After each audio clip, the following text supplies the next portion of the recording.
Hello there, my name is Amir, and welcome to my presentation on Immanuel Kant and the idea of human rights. Now you might be wondering to yourself, who is Immanuel Kant? Well, Kant was a German philosopher. He was known for his beliefs in the importance of autonomy and the categorical imperative. He was very influential during the Enlightenment, known for his teaching of deontological ethics. And now, what deontological ethics means is duty-based ethics. The idea that if you have some level of involvement in the situation, if especially in a moral situation, is your responsibility to do what is moral in that situation. An example of that were to be if you were witnessing a bank robbery, it'd be your responsibility to call the police. If you saw somebody drop their change, it would be your responsibility to give it back. Why would you want to give it back, though? That's the question. Well, the answer to that is simple. Because it's the right thing to do. Because you respect the person and you want to do to him as you would do to yourself. And now you might be thinking, why would Kant believe that? In a cynical, dark world we live in, why would Kant want us to do right for others? Well, to know about that, you would have to know about the way that Kant was raised. You see, Kant was born in 1724 in Prussia. Raised in a Lutheran household, this caused his religion to influence his philosophy. He was raised to believe in moral law and studied in the University of Königsberg, studying philosophy as well as mathematics and physics, specifically the works of Isaac Newton. He did lectures in his later life that focused on math and physics, but mostly moral philosophy, and stayed in the university in order to develop said philosophy. Now you see, his religion was a big part of the way he thinks and what he believes.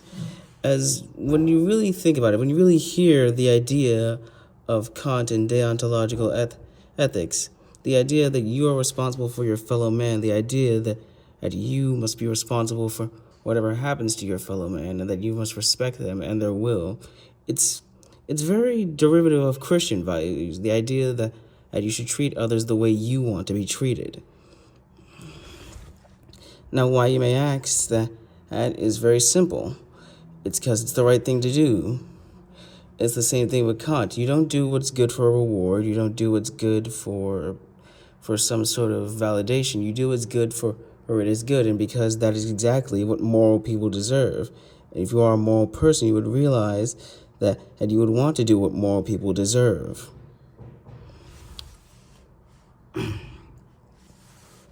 Now, as for Kant's specific beliefs, he believed that a supreme principle of rationality is known as a categorical imperative, and he believes that said categorical imperative is an unconditional principle that all rational agents must follow. Despite any personal opinions you would have, it applies to everyone. Kant says the idea of free will. He supports it. He believes in the idea of free will. He says that any action that is not spurred by appetite or desire is instead spurred with identification with a higher rational self, and so action being caused by rational morality. He believes that all people have reason and have morals and are all moral individuals, and you must recognize others you must recognize that others have reason and respect another individual's autonomy. Now, as for the idea of that action is not spurred by appetite or desire, but instead by identification with a higher rational self, that basically means if you are a reasonable person and you have reason, if you really think things through for a second, you realize that when you're making a bad decision, that you shouldn't do it. You have enough. It's about thinking things through. It's about thinking about it and realizing that I am causing hurt on another individual. And if you cause hurt on another individual, then that is morally incorrect. And so you must fix that behavior. How do you fix that behavior? Well, by choosing the right thing. And you must constantly choose the right thing. And and when it comes to respecting another individual, well, that's just simple. It's this idea that you as a human are special. Not in the sense that you have this ability that puts you above others, but more that because you have reason, because you have rational thought, because you are free and you make choices based upon reason, you have a certain level of respect that you are worthy of, that you are entitled to. But it's not just you, it's every person. Everyone you interact with has a certain level of respect because they all have reason. And by using reason, you would realize that. And by using reason, you would need to respect people, and grant them their autonomy, not treat them as objects. Which is why ideas such as slavery and exploitation are morally abhorrent, because it's basically saying that you do not see this person as a person. You see them as property. You see them as a means to an end. And you must treat humans as not a means to an end, but the end themselves. You must treat them as if they are beautiful lives that are worth living and worth respecting. Now, to you, this might seem like this is something that Kant made up with on the fly, but this idea of personal freedom outside of an opposing force has been something throughout all of history, in fact. Now, two examples in my research that I have found that support this idea are the practices and traditions of ancient Greece and European history, specifically the Renaissance. Now, in ancient Greece, the concept of autonomy was applied to political entities in ancient Greece rather than people. Because, well, if we knew anything about ancient Greece, we would know that they did not really respect the idea of people having freedom. Rather, they respected the idea of states having freedom. Unlike other city-states, a good example is Athens. Unlike other city-states that had laws imposed on it from an outside authority, mainly the Persians, Athens was its own city-state. It was something governed by the people, not by an opposing force.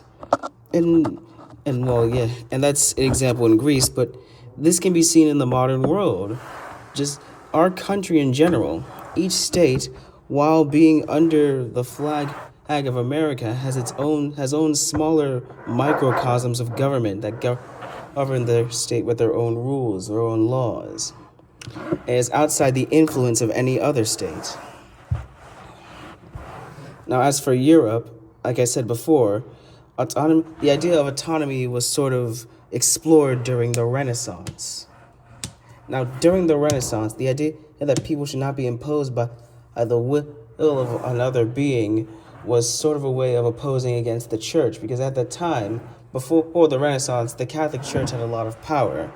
They were influencing what people say, they were influencing what people saw, they were influencing what kind of Bible the people read, and they were telling you what your relationship with God was, rather than letting you decide it and letting you go on your own personal journey with God.